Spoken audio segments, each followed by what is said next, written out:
యేసుక్రీస్తు పరిశుద్ధ నామానికి మహిమ కలుగును గాక.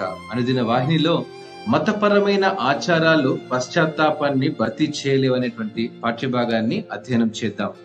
మత్తయి సువార్త 9వ అధ్యాయం 13వ వచనం ప్రకారం, అయితే నేను పాపులను పిలువవచ్చితిని గాని నీతిమంతులను పిలువ రాలేదు గనుక కనికరమునే కోరుచున్నాను గాని బలిని కోరను అను వాక్య భావమేమిటో మీరు వెళ్లి నేర్చుకోండి చెప్పెను.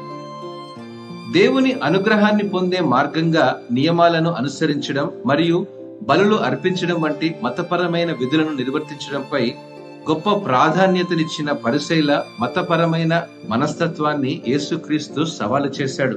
అయితే దేవుడు ఎక్కువగా కోరుకునేది ఇతరుల పట్ల మనం చూపించే కృప, కనికరములు గల మనస్సు.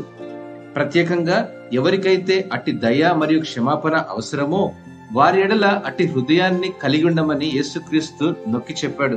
మతపరమైన ఆచారాలు మరియు ఆచారాలతో సులభంగా చిక్కుకోవచ్చండి. ఇతరుల బాహ్య రూపాన్ని బట్టి, బాహ్య ప్రవర్తనను బట్టి ఇతరులు మనల్ని తీర్పు తీర్చవచ్చు. కానీ నిజంగా ముఖ్యమైనది మన హృదయాల స్థితి మరియు మన చుట్టూ ఉన్న వారికి కృపను, దయను అందించడం ప్రాముఖ్యమని యేసుక్రీస్తు ప్రభువారు మనకు గుర్తు చేస్తున్నారు.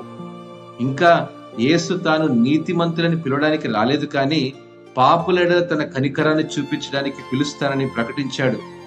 అంటే మనం ఎంత మంచివారమని లేదా నీతిమంతులమని భావించినా మనందరికీ దేవుని దయ మరియు క్షమాపణ చాలా అవసరం.